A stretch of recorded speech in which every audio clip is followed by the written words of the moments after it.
Dando continuidade, né, ao conteúdo, a gente estava falando aqui sobre a abordagem, como que eu devo abordar essa família e essa criança vítima de violência, né? E aí nós paramos na notificação, onde eu estava falando da importância da notificação, né? Que a notificação, ela vai ajudar a romper, a quebrar o ciclo de violência. Por quê? Porque é igual eu mostrei no início da aula sobre os dados epidemiológicos, o que a gente observa é que muitas crianças que são vítimas de violência, elas sofrem isso de forma rotineira. Então, não é algo que acontece só uma vez, um único episódio. Geralmente, isso é rotineiro, isso é muito frequente. Então, nós precisamos romper esse ciclo para que essa criança, né, não venha sofrer danos maiores, né? Porque já vai ter as consequências físicas, as consequências emocionais, sociais, e muitas vezes isso se agrava conforme a frequência de episódios. Então, para romper, é preciso notificar. A notificação, como eu falei, notificação não é você ir lá na delegacia, eu vou na delegacia, vou me envolver com a polícia. Não, é você comunicar às autoridades mediante a suspeita ou evidências obtidas. Então, suspeito. Então, quer dizer que se eu só estou suspeitando, mas eu ainda não tenho certeza, eu já devo notificar? Sim, porque, como eu disse, vocês vão, a partir da notificação, o conselho informado, por exemplo, o conselho tutelar, vai dar início a uma investigação daquela situação. Então, eu preciso notificar para que eu consiga, mesmo que eu esteja suspeitando, para que eu consiga essa investigação, essa confirmação. Porque se o caso for descartado, pelo menos você se respaldou ao notificar, né, e a dar início a essa abertura, esse processo de investigação. Porque uma vez a gente tem a suspeita e a gente não notifica, a gente está sendo o quê?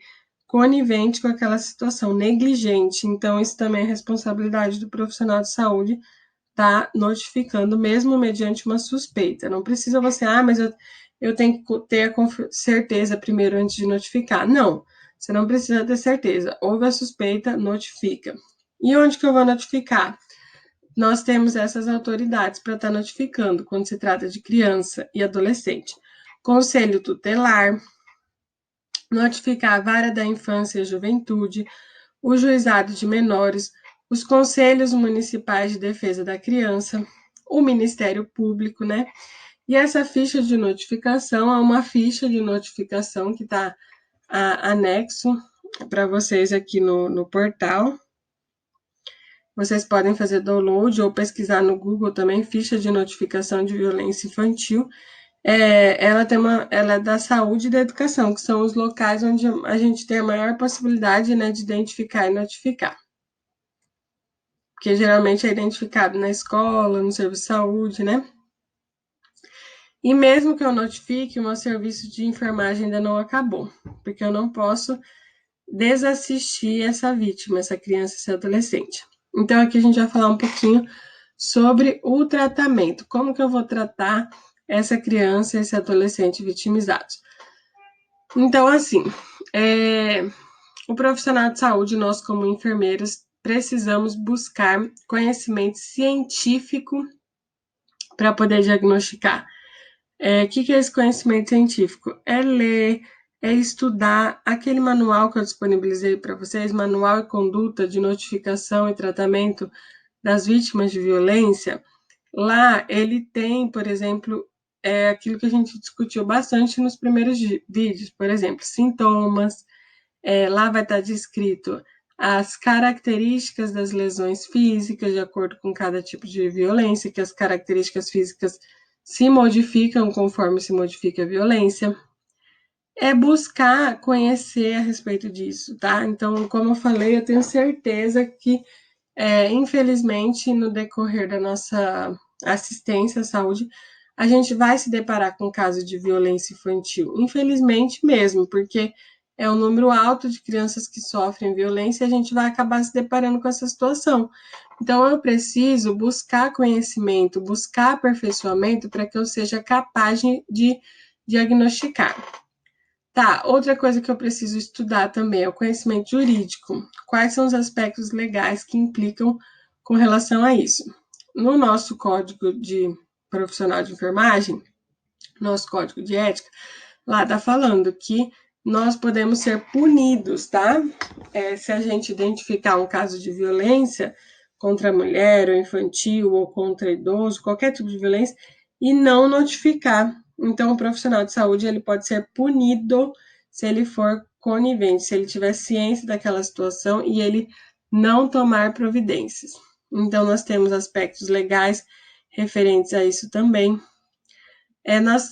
Nós temos que conhecer e utilizar os serviços disponíveis, como eu falei para vocês, nós podemos denunciar através do Disque 100, nós temos obrigação de, como profissional de saúde, preencher a ficha de notificação da saúde. Isso vai gerar, além de dados epidemiológicos, um sistema de acompanhamento dessa vítima. Então, eu preciso conhecer e utilizar o que eu tenho à disposição. Formação e não apenas informação, né? O que quer dizer isso?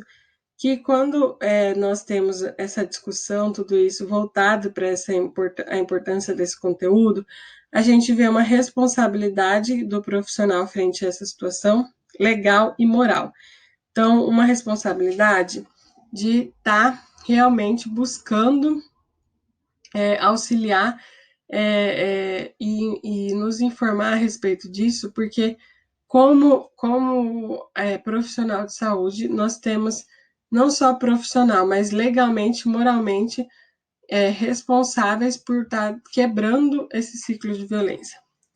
Conhecimento dos indicadores de abuso e abandono, né? Como no início das primeiras aulas, lá nos vídeos, a gente falou sobre os dados epidemiológicos, sobre os indicadores, para a gente ter noção da quantidade de criança que passa por isso todos os dias, que morrem por isso todos os dias, né? Então, a gente tem que reconhecer precocemente isso para notificar, na intenção justamente de salvar vidas e diminuir sequelas. Além disso, estar atento, né, sobre o tratamento e o acompanhamento. Então, como eu falei, as consequências para uma criança e adolescente vítima de violência não é uma coisa como, tá com gripe, vai lá, tratou a gripe, sarou, nem lembra que teve gripe. Tá com uma diarreia, tratou a diarreia, sarou e pronto. Não, são consequências que vão durar para o resto da vida. Muitos adolescentes depois entram em depressão, tentam suicídio. Na vida adulta, isso pode acarretar na pessoa reproduzir aquele comportamento violento com seus filhos, né? Então, geralmente a gente vê que a maior parte dos agressores, eles foram agredidos na infância, eles foram vítimas, por isso se tornaram agressores. Então, a gente tem que acompanhar essa pessoa, né? E esse acompanhamento envolve um tratamento com a equipe multiprofissional.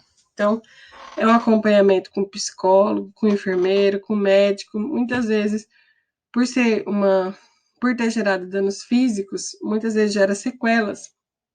Uma IST, infecção sexualmente transmissível, que tem que ser tratada.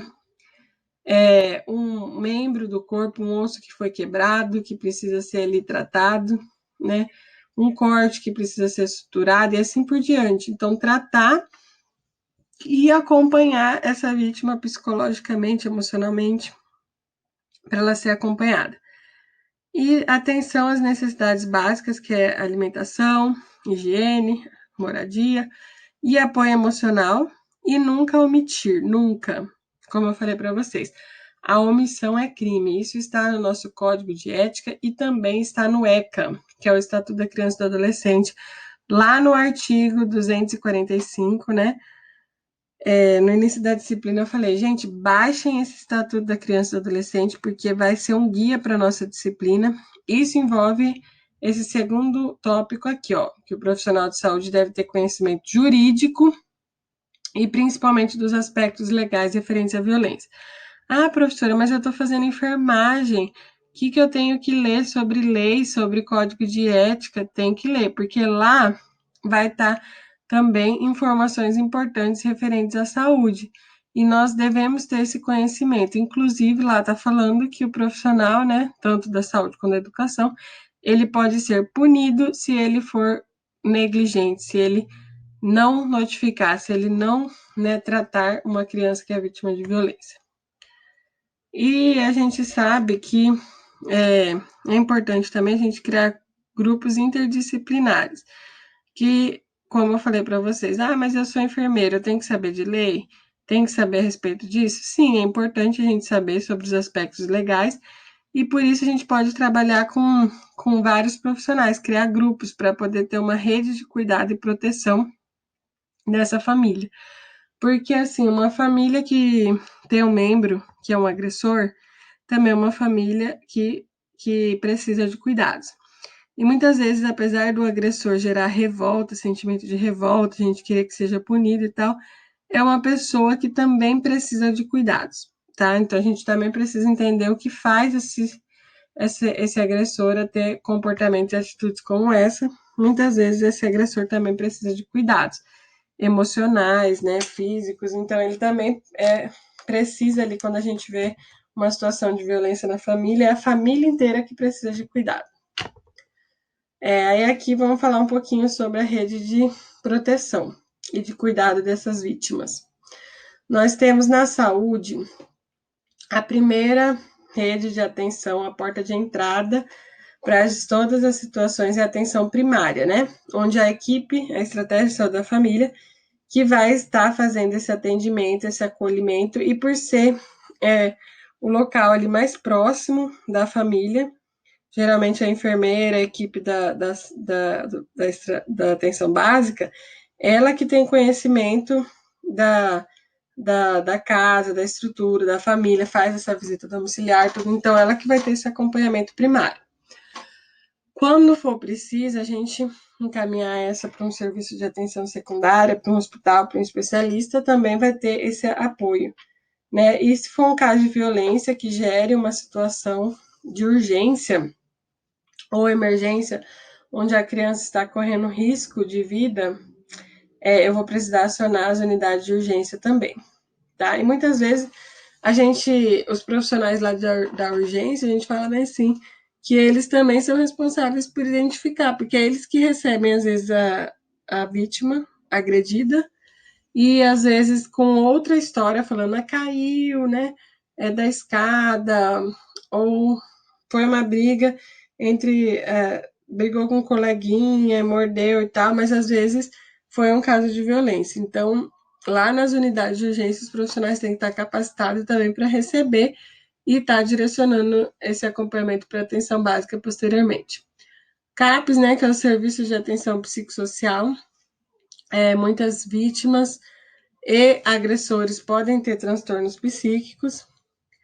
E o serviço de atenção especializada, né, por exemplo, se essa vítima ou se esse agressor tem alguma infecção sexualmente transmissível, ele vai ter que ser acompanhado pelo serviço de atenção especializada, pessoas com IST, HIV, AIDS. Então, às vezes, todos os serviços de saúde, como a gente pode ter observado aqui, desde a atenção primária, secundária e terciária, estão envolvidos no cuidado das vítimas. E com relação à rede de proteção social e de defesa, nós temos o Centro de Referência de Assistência Social, escolas que fazem parte desse conjunto de serviços que também vão estar fazendo a proteção dessas crianças, os professores, diretores, né, os responsáveis, Ministério Público, Conselho Tutelar, Vara da Infância e da Juventude, o DECA, que são delegacias especializadas para crianças e adolescentes, o IML, o Instituto Médico Legal, o Disque 100, que é onde faz a denúncia nacional de violência sexual, o PECAM, que é o Programa de Atenção à Criança e Adolescente Ameaçadas de Morte, e as ONGs, que são as organizações não governamentais. Então, essa outra parte social, também, todos esses agentes sociais estão envolvidas na defesa da criança e do adolescente. Aí aqui nós temos essa imagem que mostra a rede intrasetorial de saúde dialogando com a saúde no território, né?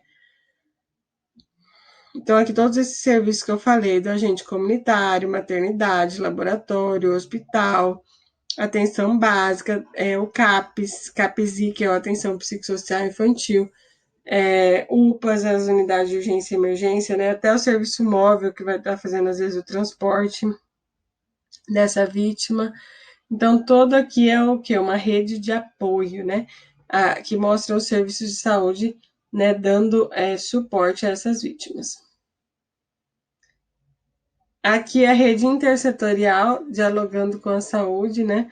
No território, como eu falei para vocês, IML, a polícia, as ONGs, o Disque 100, os serviços lá.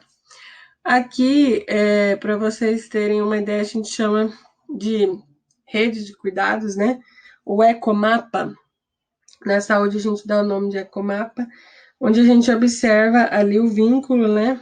E a interação da saúde com todos esses outros serviços: Defensoria Pública, Educação, Assistência Social, Sistema de Justiça, Conselho Tutelar, Ministério Público, Segurança Pública. Então, são serviços que estão ali interligados. Quando a gente constrói o ecomapa da vítima, a gente consegue identificar o vínculo dessa vítima, né? O apoio que ela está recebendo desses outros serviços. Então, é importante.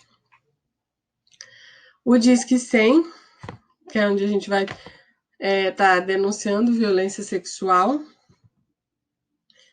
A gente pode fazer denúncia online também, através desse site, cipia.org.br. E a gente tem que conversar um pouquinho também sobre a necessidade de prevenção. Ah, professora, eu como enfermeira, eu só vou tratar lá da violência uma vez consumada? Não. Você tem responsabilidade de prevenir. É o que eu falei para vocês. Gente, semana passada, né, a gente estava divulgando o Dia Internacional contra a Violência Infantil. Divulguem, publiquem no Instagram, no Facebook. Hoje a gente tem as redes sociais aí para estar nos auxiliando, né, a estar nos ajudando a fortalecer essas ações de prevenção. Então, façam divulgação, utilizem isso não só como fofoca ou especular a vida dos outros, mas utiliza como um canal de informação também, para a gente trabalhar a prevenção. Outra coisa, enfermeiro faz muita atividade educativa nas creches, nas escolas. Então, essa ligação, né, da saúde com a educação, com essas atividades de prevenção, vai ajudar a gente a estar instruindo a criança, que ninguém pode tocar nas partes íntimas dessa criança, que se ela não pode aceitar bala de estranhos, que essa criança, quando estiver se sentindo coagida, quando for agredida fisicamente, ela deve procurar ajuda, que a professora está lá para ajudar ela, o enfermeiro do bairro está para ajudar, qualquer um, ela pode, algum adulto, ela pode se direcionar a ele pedindo ajuda, pedindo socorro. Então, essas formas de prevenção, onde a gente já trabalha com as crianças, com os adolescentes lá, os sinais, as formas ajuda muito, porque muitas vezes quem já teve uma criança, já teve contato com criança, adolescente, vítima de violência, a gente sabe que muitas vezes eles não denunciam eles por medo, tá? Principalmente quando o agressor é um familiar, é o pai, é a mãe, é o responsável. Então, eles muitas vezes têm medo ou não sabem o que agir, como fazer. Então, essa informação é importante, tá? Quando a gente fala em prevenção, a gente tem 3 esferas de prevenção. A gente fala prevenção primária, secundária e terciária. A primária é quando ainda não ocorreu a violência, tá? Então, a gente vai trabalhar com eliminação de redução de fatores de risco. Lembra que a gente estudou ali, eu falei, o comportamento de risco é um fator de risco, uso de álcool, uso de drogas, instabilidade familiar, desemprego. Então, a gente vai ter lá várias situações que são fatores de risco, mas não necessariamente quer dizer que toda família que está desempregada, toda família que é alcoólatra, tudo vai ter violência. Não, são riscos. Então, a gente vai trabalhar tentando eliminar esses riscos, tratando os casos de alcoolismo, de abuso de drogas, de instabilidade emocional na família, de doença mental. Então, a gente vai eliminar esses riscos. Fazer atividades educativas em escolas, creches e comunidades, como eu falei para vocês, para poder estar auxiliando o reconhecimento desses fatores de risco. Inclusive, incluir esse tema nos currículos. Por exemplo, vocês são enfermeiros, vocês estão estudando sobre isso, vocês estão se capacitando, aprendendo mais sobre isso, como agir diante dessa situação. Então, tudo isso a gente está trabalhando com ações de prevenção primária, porque o episódio ainda não aconteceu. A partir do momento que a gente tem um caso de violência constatado, a gente vai falar de prevenção, né, secundária, porque a gente já tem a violência, só que eu preciso o quê? Eu preciso identificar, não basta só ter. Então, quantas crianças são vítimas de violência e a gente ainda não sabe? Então, eu preciso detectar essas crianças que estão nessas situações de risco para poder notificar e acompanhar e tratar. Então, essa é a secundária. Por que eu falo secundária? Porque é aquela criança, aquele adolescente que já é vítima de violência, só que ninguém sabe ainda, ninguém cuida, ninguém notificou, ninguém nada. Então, eu preciso detectar e tratar isso, mobilizar recursos existentes, fazer uma rede de apoio de prevenção, elaborar programas de atendimento, porque o caso já ocorreu. E a terciária, o caso já ocorreu, eu já consegui notificar, já consegui identificar, agora eu preciso o quê? Acompanhar tanto a vítima quanto o agressor e acolher e tratar essa família, porque é uma família doente, como eu falei. Não é só a vítima, mas é a família. Então, nesse caso, eu vou trabalhar com a prevenção terciária, porque eu vou ter que acompanhar a vítima e agressor para que isso não se reproduza, não continue acontecendo, para que ocorra quebra desse ciclo, ok? Então, aqui são os níveis de prevenção, né? Fora isso, a gente tem que fortalecer os fatores que protegem a pessoa, evitar ou controlar os riscos, estimular a capacidade das pessoas, exercer o autocuidado e ajuda mútua e trabalhar nas linhas da paz, educação, justiça social e equidade. Então, nisso a gente vai estar o quê? Trabalhando o nosso papel, exercendo o nosso papel de enfermeiro contra a violência da criança e do adolescente. Então, aqui o profissional, eu coloco para vocês, que ele tem que estar preparado cientificamente, tanto para fazer a prevenção, quanto para assistir a criança, quanto para atender. Porque só dessa forma a gente vai conseguir romper as cadeias, né, e impedir a fatalidade, como a gente vê aí que acaba sendo noticiado. Todos os dias a gente vê na televisão, né, dá até uma tristeza, um caso de violência infantil sendo reportado. Então a gente tem um papel, né, para poder estar trabalhando com isso. E para encerrar, eu gostaria de. Eu coloquei aqui slide sobre outras tabelas, eu vou estar postando para vocês lá no Mentor, no portal, junto com essa videoaula, uma mensagem para vocês, né, que foi baseada no caso da Isabela Nardoni, para que vocês reflitam a respeito da situação de violência infantil. Até mais, até o próximo conteúdo. Dúvidas, podem estar mandando e-mail, mensagem, que eu vou estar auxiliando vocês nesse processo.